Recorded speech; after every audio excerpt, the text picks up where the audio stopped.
Globalisation doesn't mean that you can close a factory in Britain and employ people in Malaysia where the wages are lower and triple your profit. It doesn't mean that at all. It means something else. It means that what you're hearing today in Tolpuddle would make sense to everyone in the world if they were here today.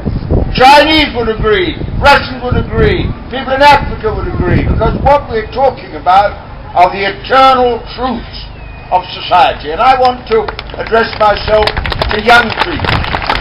I've got 10 grandchildren now. The eldest is 26, the youngest is 11. She's learning Chinese, very sensibly in my opinion. What do you say to young people get hammered in the press every day, treating them with contempt. I believe that the younger generation today have got an opportunity that the human race has never, ever, ever had before. This is what I mean. This is the first generation of young people, who have the technology that will allow the human race to be destroyed.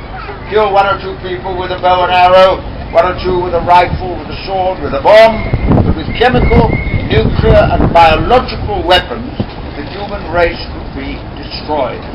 But it's also the first generation that has the know-how, the technology, the money to solve the problems of the human race. And that has never been true before.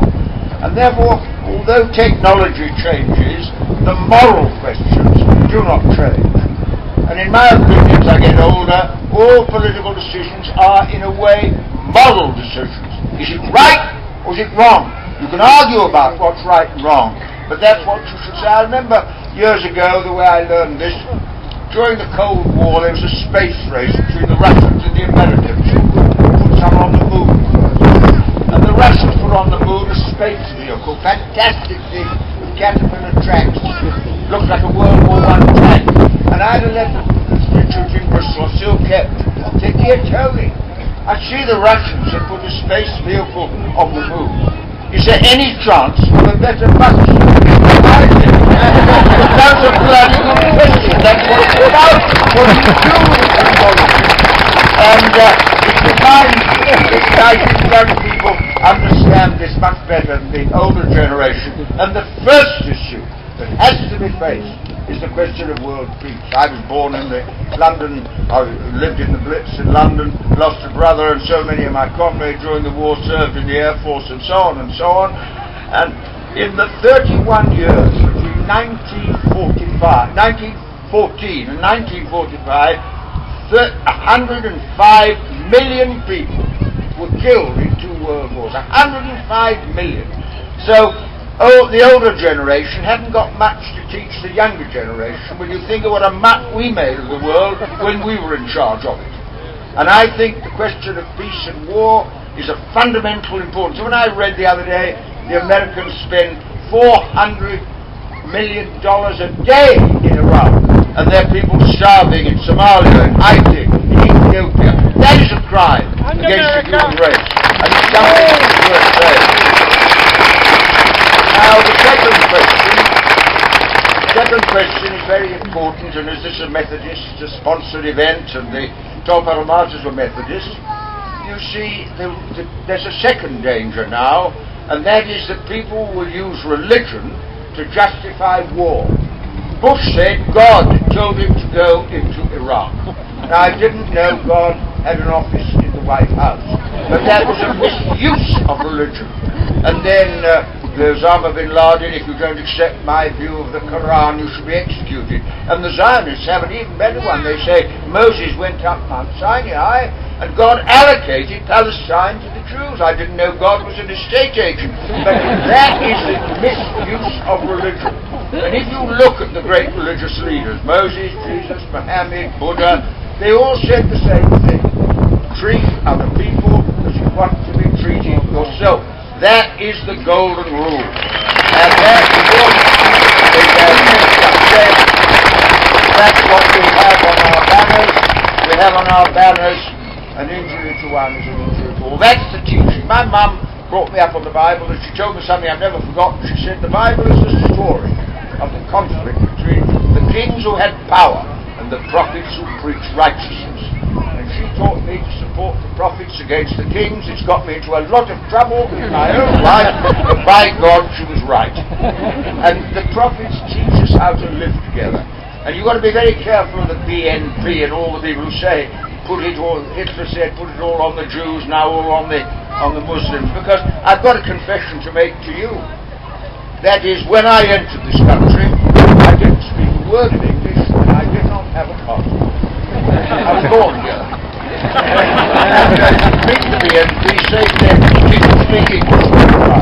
Did you have a passport? And it's a way of dividing people. I was up in Leeds the other day, and a man came up to me and said, Mr. Benn, do you realise, he said, every asylum seeker is given a black plastic jacket, a car, a home, and a mobile phone, and they don't even speak English. So I said, well, he said, I'm going to live in Portugal. I said, do you speak Portuguese? And he nearly hit me.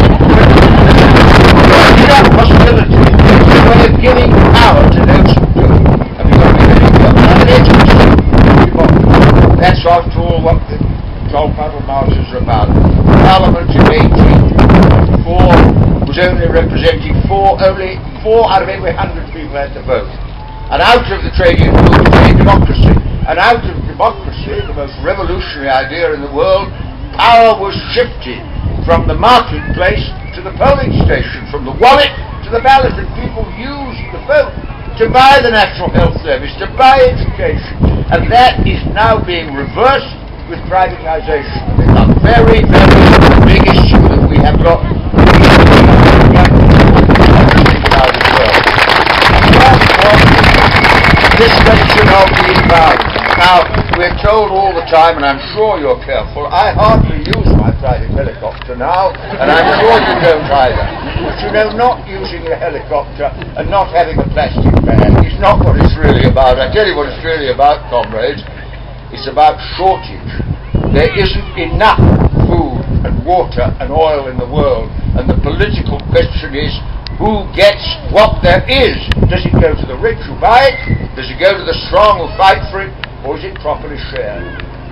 And that is a question we've got to think about. During the war, when we had a shortage, what did we do? We rationed things. I tell you one effect of rationing, the height of working class children rose 2 inches. Because of rationing. I met an old man the other day, said, Tony, when I was a kid, I lived in Liverpool, I'd never heard of butter until it was rationed.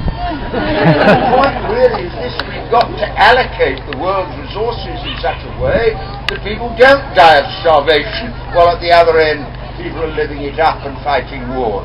These are the questions young people, I think, have got absolutely clear in their own mind. My granddaughter's primary school with 77 nationalities and a refugee centre in the school, and if I tried to talk to them about multiculturalism, they think I was mad, because they've got Russian friends, American friends, African friends, Muslim friends, Jewish friends. That's the world they live in. And so have confidence in young people. I guess young people sometimes say, why should I take an interest in politics? And the best answer to that is very simple. Take an interest in politics, or politics takes an interest in you. Send you to Iraq, privatizing your school.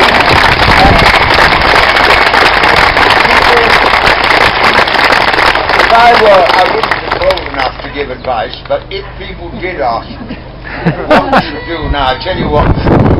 Campaign to get the troops home from Iraq and Afghanistan. Yes. That's number one. Don't attack Iran. Stop the privatization of our public services. That's number one. Even pensioners don't become useless. Why should old people have to beg to get a living pension? Take the burden. Students shouldn't have to take out a loan to be educated, because the education of all of us benefits all of us. When I go to my doctor, I mean, why should she pay back a loan to learn to be a doctor? I benefit by her medical knowledge. When I get in a bus, I benefit by the skill of the bus driver. We all benefit by each other's learning. That shouldn't be charged.